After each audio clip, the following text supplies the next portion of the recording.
friends, welcome back to my channel, or welcome if you're new here. So this video is a lot different to the usual type of content that I create. It's something that I have had a lot of personal experience with over the last couple of years, and if I'm honest, the last 2 years has been the hardest 2 years of my life. And that topic is grief and loss.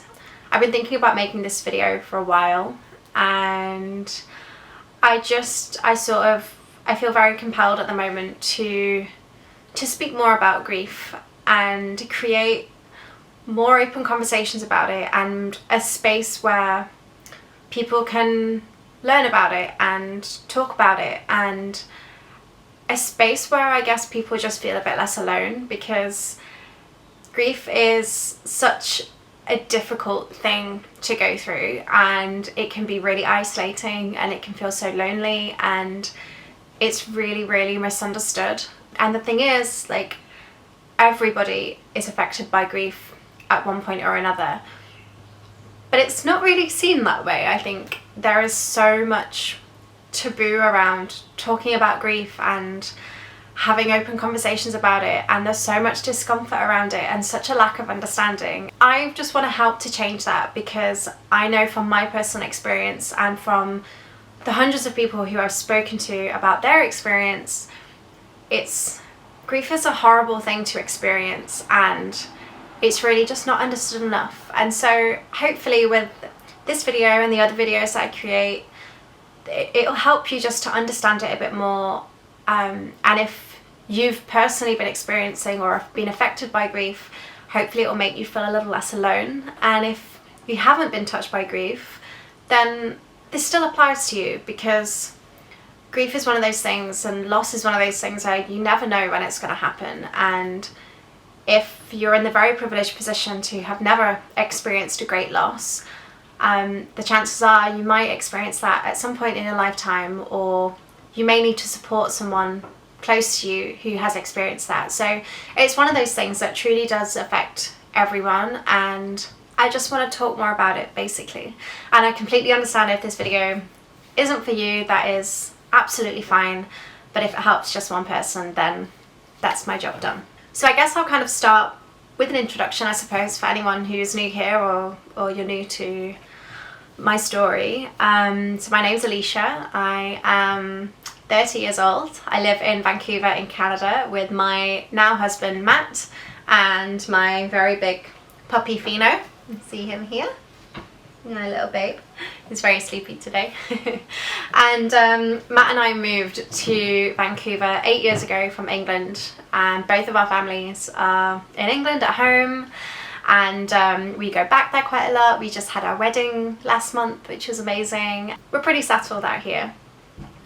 So basically 2 years ago, and actually the anniversary is coming up next week, 2 years ago in 2020, during the pandemic, my big brother Paul died.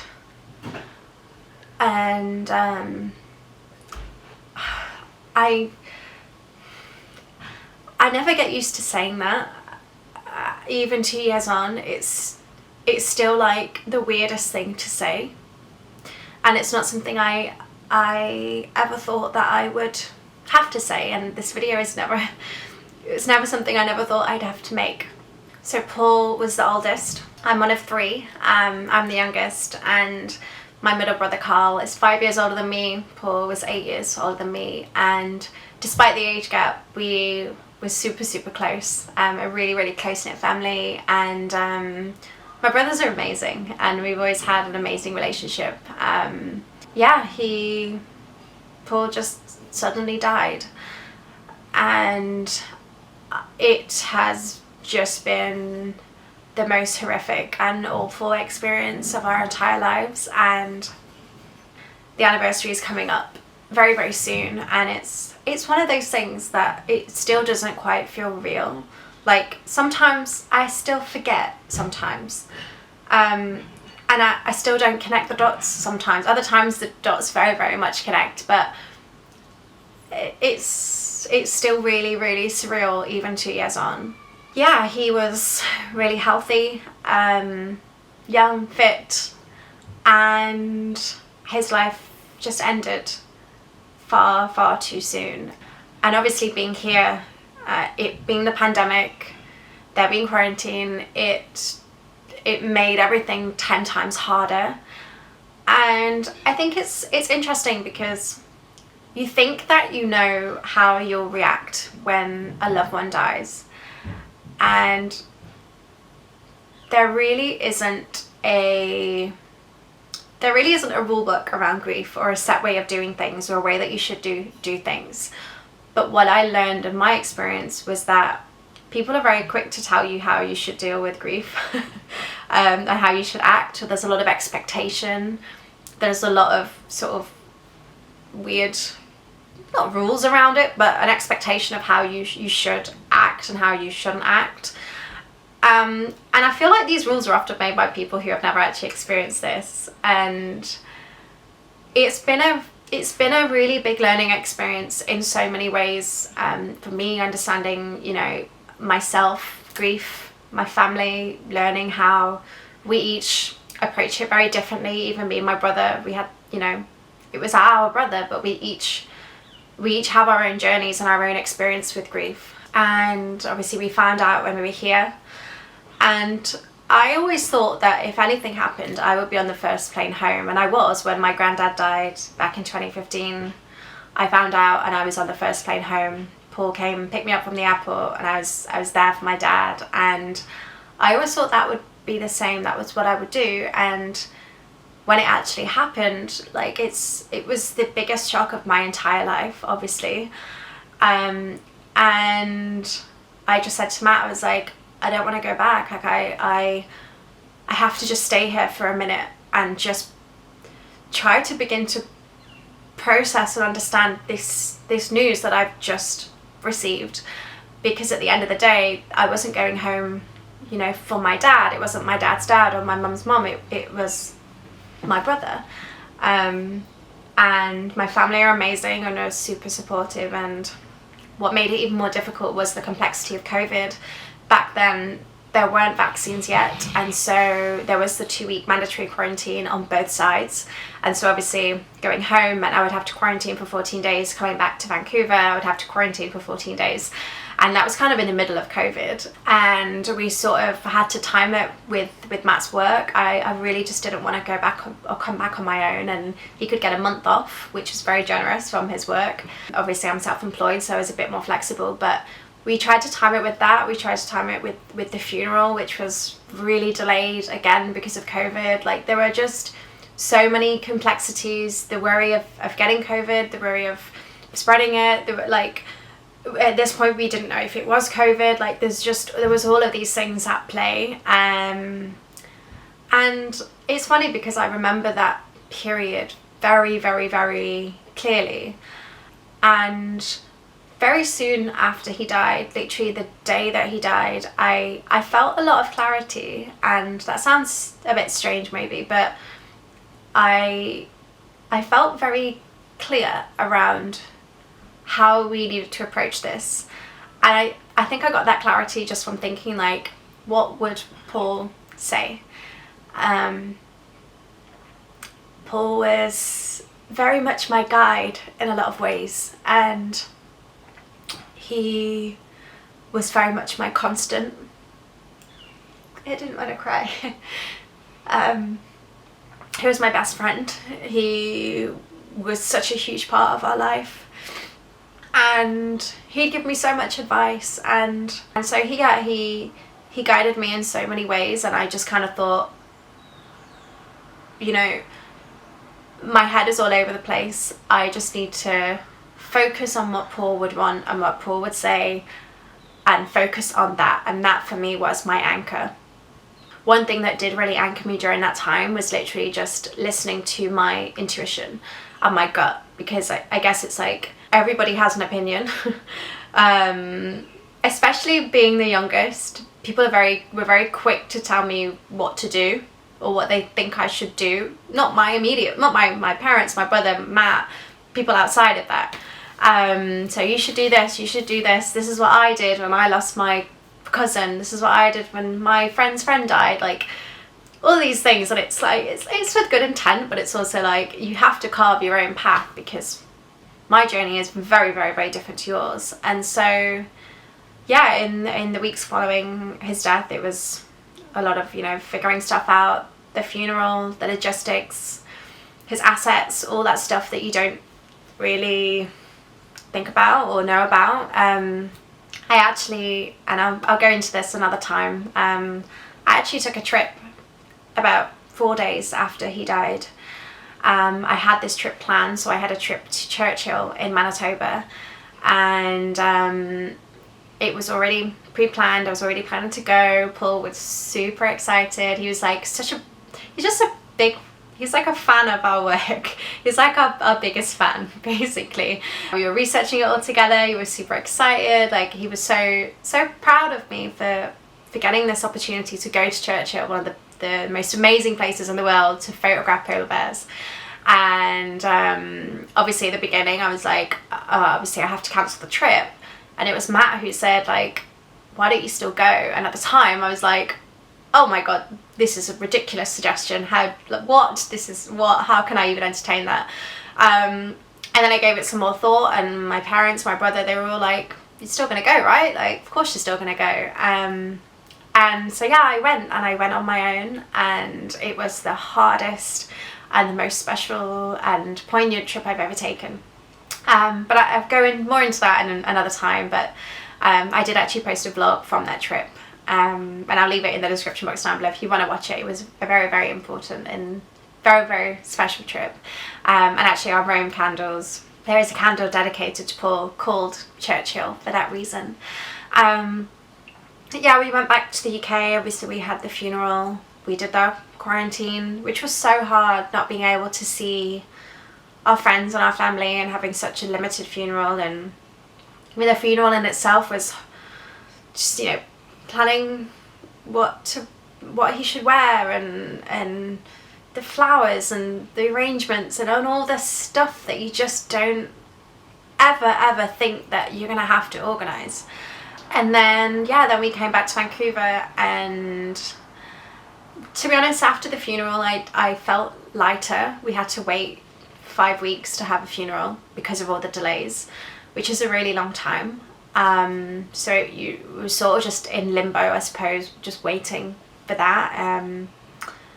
And then we came back here, did the quarantine again. And to be honest, like I think about the months following that, and I don't remember a lot. Like, when it happened around the funeral, I have such clarity around those sort of remembering what that was like. But in the November, December, January, it's really spotty. And even like, you know, when we got Fino, we got him in February of last 2021.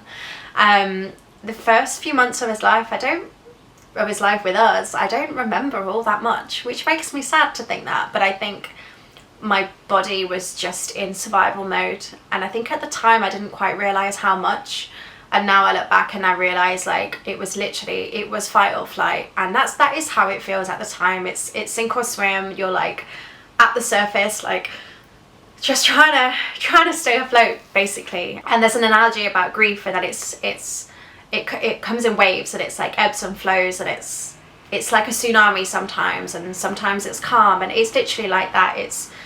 You're just getting battered by these waves. And obviously when it happens, your whole world has exploded. It's like you've been in an explosion, and you're trying to just find your footing, and everything's everywhere, and that period after is really just about trying to rebuild your life and rebuild it with these blocks that just don't fit, and realizing that you can never get that picture back of what your life looked like. Your identity, your family, your relationships, like, they are all entirely changed by loss, and you have to somehow find a way to put those pieces back together in a way that fits. And it takes time, and it takes a lot of trying to put the building blocks together, and they don't work, and it falls apart, and you gotta try again, and it falls apart, and it's literally like that. And I think a lot of people, they think that grief has a timeline, and really there is no timeline. It's not like a month after suddenly you're alright, 6 months after suddenly you're okay. I think when people see you functioning and going to work and working on jobs and getting a dog and moving house and all these things, they think like, are you alright now? Like, glad to see you're fine now, is what a lot of people said. And it's like, I'm not fine. Of course I'm not fine. My brother just died. I might look like I'm doing life, but I'm just surviving. Like, you literally have to just survive. Otherwise, there is no otherwise. You have to just survive and try to find ways to get through it. So that's really hard too. There's a timeline on it, and there's a weird sort of order placed on grief. And I think things like the 5 stages of grief model, they help in a sense, but they also don't help because people take it quite literally, and they're like, so it sounds like you're in the denial stage right now, like maybe you'll move on to the stage where you accept it, things like that. And it's like, it's not like a step-by-step process. It's just like this constantly, and sometimes you're angry and sometimes you're in denial and sometimes you're in acceptance, and it's just like it's just like a cycle essentially over and over again. And yeah, and really I'd say it took me about 9 months to sort of just find a little bit of calm. Maybe even a year, actually. Maybe even a year. And just get to a place where I felt like I could just breathe a little bit. Everybody's experience is so different. And even 2 years on, like, it feels like it was yesterday, and I can't believe it's been 2 years, but also I can, because we've been in it for so long. And what I will say is that time doesn't heal. It's not time that heals, it's the processes and the mechanisms that you put in place to help cope with it. It's, you know, having a routine, it's exercising, talking about it, talking about the person you've lost, remembering them, your rituals, your journaling, all these things. Those are the things that help you to cope with it. And I think even now, when I fall into a grief hole, and I fall really fast, I think I'm taken back to when it just happened, and it feels like I've literally just heard that news, and it hurts with that same intensity. But now I can cope better, so I'm better at lifting myself out of that hole and understanding my triggers and understanding what I need, and I'm better and faster at picking myself back up, but I fall just as hard.